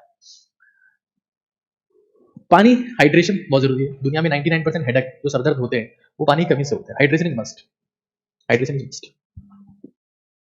बिना हाइड्रेशन के, बिना ओमेगा 3 फैटी एसिड्स के आप अपना ब्रेन अच्छे से नहीं चला पाएंगे। अब कुछ काम की बात है, क्वेश्चन सॉल्व करना, पहेली सॉल्व करना, न्यूमेरिकल्स बनाना, बड़े बुजुर्ग का अखबार पढ़ना, कोई किताब पढ़ना, कुछ नया लिखना, ये वो स्किल्स है, पढ़ना और लिखना। इस दुनिया में जो इंसान 3 काम कर रहा है, 3 काम, पढ़ रहा है, लिख रहा है, उस पर चिंतन कर रहा है कि मैंने क्या किया, उस इंसान का महान बनना निश्चित है किसी भी उम्र में। चाहे वो 10 साल का है, चाहे वो 20 साल का है, वो 30 का है, 40 का है, 50 का है, 60 का है। लिखना, लेखन, पहले तो आप पढ़ रहे हो, पढ़ना, लिखना, और पढ़े हुए लिखे का मनन करना, मनन करना, उस चीज को आप सोच रहे हो, मेमोराइज करना। चिंतन करना, विचार करना, ये ब्रेन को एक्टिवेट करने के कुछ तरीके। लेकिन आज हम देखते हैं कि हमारे युवा लोग बहुत स्ट्रेस में हैं, डिप्रेशन में हैं, एंजाइटी में हैं। आप किसी भी साइकेट्रिस्ट के पास में जाते हैं तो साइकेट्रिस्ट आप किस चीज पे काम करता है? माइंडसेट के ऊपर, माइंडसेट के ऊपर। न्यूरोलॉजिस्ट आपके ब्रेन के ऊपर काम करता है। ये साइकोलॉजी, ये साइकेट्रिस्ट का एरिया है। This is the area of psychiatrist, this is the area of neurologist. ये जिस जगह पर जाकर मिल जाते हैं, एक जगह ऐसी है जहां पर ये जाके मिल जाते हैं, तो वो एरिया है SED, स्लीप, एक्सरसाइज और डाइट। बढ़िया सो, ब्रेन बढ़िया काम करेगा, थोड़े समय में ज्यादा काम कर लो, एक्सरसाइज करो, पैदल चलो, फिक्स कर लो जिंदगी में खाना खा के पैदल चलना है या 20 मिनट सीढ़ियां चलनी हो। डाइट, अखरोट, अलसी, फ्लैक्सीड, अखरोट बादाम अलसी, अखरोट बादाम अलसी थोड़ा घी, अखरोट बादाम अलसी थोड़ा घी। नहीं है अखरोट बादाम घर में, ओमेगा 3 फैटी एसिड्स के कैप्सूल ले आओ, बहुत सस्ते आते हैं। नहीं है सर अखरोट बादाम नहीं है, कोई बात नहीं बेटा, ओमेगा 3 फैटी एसिड्स के कैप्सूल ले आओ। बोल सर क्या हो जाएगा इससे? सीरियसनेस आएगी कि मैं अपनी जिंदगी में अपने ब्रेन इंप्रूवमेंट के लिए कुछ मेहनत कर रहा हूं। तो जो इंसान सुबह उठ के ओमेगा 3 फैटी एसिड सप्लीमेंटेशन ले रहा है, वो अपने गोल को याद कर रहा है, ऐसा इंसान अपना समय खराब नहीं करेगा। सुबह उठ के मिराज खा रहे हो, कोई विमल खा रहा है दाने दाने में केसर खाता हूं, ऐसे लोग क्या कर पाएंगे? कुछ मत करो। अगर नहीं हो पा रहा है तो हम सिंपली जाके क्या करेंगे? हम सप्लीमेंटेशन ले आएंगे कि भाई ठीक है हमको ओमेगा 3 फैटी एसिड कैप्सूल दे दो, एक्सरसाइज मस्ट। पसीना आना चाहिए, पसीना। जिसको पसीना आ रहा है, सारे रोग, सारी गंदगी, सारे टॉक्सिन, सारी नेगेटिविटी, सारा स्ट्रेस, फ्रस्ट्रेशन, एंजाइटी, डिप्रेशन बाहर निकल जाता है। दुनिया में डिप्रेशन में कौन है? जो मुलायम गद्दे पे सो रहा है और एसी चल रहा है, या मान लो मुलायम गद्दे पे नहीं भी सो रहा है, नॉर्मल चारपाई पे बेड पे सो रहा है, लेकिन सपने नहीं है, पसीना निकल नहीं रहा है, मेहनत हो नहीं रही है। स्विगी वाले भैया खाना दे गए, जोमेटो वाले भैया टोमेटो दे गए, जिंदगी चल रही, लप्पू सा सचिन बन गए हो तुम, झिंगुर सा तुम्हारा शरीर है, बोल तुम सकते नहीं हो, पढ़ते तुम हो नहीं, लिखना तुम्हें आता नहीं, मनन तुम करते नहीं हो, कहां पहुंचो? तो हमें यह समझना है। और सो किसी हसीना के चक्कर में अपनी नींद खराब मत करो। मैं फिर कह रहा हूं, आज दुनिया में 99% लोग डिप्रेशन में वो हैं जो किसी एक रिश्ते में थे, किसी एक हसीना के चक्कर में थे, हसीना के चक्कर में पसीना नहीं बहाया, वो पसीना छोड़ के चली गई, अपने आप को इंप्रूव नहीं किया, अपने आप को बेहतर नहीं किया, सारा समय उसमें खपा दिया, सारी जिंदगी उसमें खपा दी, और उसके बाद में क्या हुआ? जिस दिन वो छोड़ के चली गई, डिप्रेस अप्रेस कंप्रेस्ड हो गए, माँ बाप परेशान है, साइकिट्रिस्ट के पास में लेके घूमे। तो हमें यह समझ लेना है कि हमें पसीना बहाना है। तुम अगर किसी के भी चक्कर में दुनिया में अपने आप को इंप्रूवमेंट करना रोक देते हो, अपने आप को बेहतर करना रोक देते हो, तो तुम कहीं नहीं पहुंच पाएंगे, ये मेरी गारंटी है। तो स्ट्रेस, एंजाइटी, फ्रस्ट्रेशन में फिर कह रहा हूं 20 मिनट सीढ़ियां चढ़ो, 20 मिनट सीढ़ियां चढ़ो। आज तो हालात ऐसे हो गए हैं, मैं कई ऐसे लोगों को देखता हूं जो खुद कार्डियोलॉजिस्ट है, हार्ट के डॉक्टर है, वो हार्ट के डॉक्टर पेशेंट चेक करते हैं, बाहर क्लिनिक पे लिखा हुआ है सर शनिवार को नहीं देखते। क्यों? बोले सर शनिवार को किसी बड़े हार्ट के डॉक्टर को खुद दिखा के आते। अरे यार तुम्हारे खुद के ऐसे हालात हैं, माँ बाप मोबाइल चलाते हुए बच्चों को ज्ञान दे रहे, फोन में चला रहे, क्या हो? अपने आप को ताकतवर बनाओ, अपने आप को मजबूत बनाओ, और जब तक मजबूत नहीं बनाओगे कुछ नहीं कर पाओगे। स्ट्रेस, एंजाइटी, फ्रस्ट्रेशन, डिप्रेशन रहेगा और आप खत्म हो जाओगे। ये हमारे पास में कुछ बातें थी, मैं सेशन को कंप्लीट कर रहा हूं। कुछ हाई आईक्यू पीपल के बारे में बता देता हूं। दुनिया में ऐसा नहीं है कि सिर्फ इतना आईक्यू है, मैगजीन की कॉलम 228 पे है, कुछ और लोग भी हैं जिनको आप देख सकते हैं। गैरी कैस्परोव रशियन चेस प्लेयर का 194 आईक्यू है, तो ज्यादा आईक्यू का मतलब सक्सेस नहीं है। कुछ इंटरेस्टिंग बातें मेरे पास में आपके लिए थी। और सबसे बड़ी बात, सुबह का खाना बहुत ढंग से खाओ, ये दिमाग को तेज करने का एक सबसे बेहतर तरीका है, सुबह का खाना।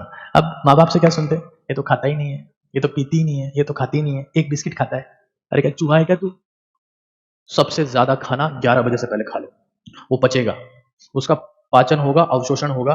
अब तुम उठ 11 बजे रहे हो, गुड मॉर्निंग मम्मा। अरे तुम मम्मा तो ठीक है, शरीर का रायता हो गया तेरे। टाइम से उठो, ढंग का खाना खाओ, अपने आप को ताकतवर बनाओ, अपना EQ ठीक करो। EQ ठीक करोगे तो EQ, IQ और SQ अपने आप ठीक हो जाएगा। शरीर पे काम करो, क्योंकि तुम बड़े बंगले में नहीं शरीर में रहते हो। शरीर खराब हो गया, बड़ा बंगला किसी काम का नहीं होगा। अपने ऊपर काम करो, माइंडसेट के ऊपर काम करो, कुछ लिखो, अपने चेतन मन को शांत करो, अपने माँ बाप का नाम लो। कुछ सवाल अगर आपके हैं तो आप बता सकते हैं। उसके बाद में इस सेशन पर मैं कुछ कमेंट की उम्मीद करूंगा, क्योंकि मैंने सेशन के लिए बहुत मेहनत की है। और हालांकि उसके बाद भी निकले हैं वो लोग मेरी शख्सियत को बिगाड़ने, इतना प्रयास करने के बाद भी निकले हैं वो लोग मेरी शख्सियत को बिगाड़ने जिनके खुद के किरदार मरम्मत मांग रहे हैं, ये अलग बात है। लेफ्ट नॉस्ट्रिल वाला एक्सरसाइज फॉलो करते हैं क्या? मैं बिल्कुल करता हूं। मैं जो कुछ भी कहता हूं मैं वही कहता हूं जो मैं करता हूं। मेरे में ज्ञान देने की इच्छा आकांक्षा नहीं है, मैं वो सब आपको बताने आता हूं जिससे मेरी जिंदगी में परिवर्तन आया है। आप सभी का बहुत बहुत धन्यवाद, बहुत बहुत शुक्रिया। आपके पॉजिटिव कमेंट्स, पॉजिटिव स्टेटमेंट से मुझे मोटिवेट करते हैं। आप सभी को मेरा प्यार भरा प्रणाम, प्यार भरा नमस्कार। Good night.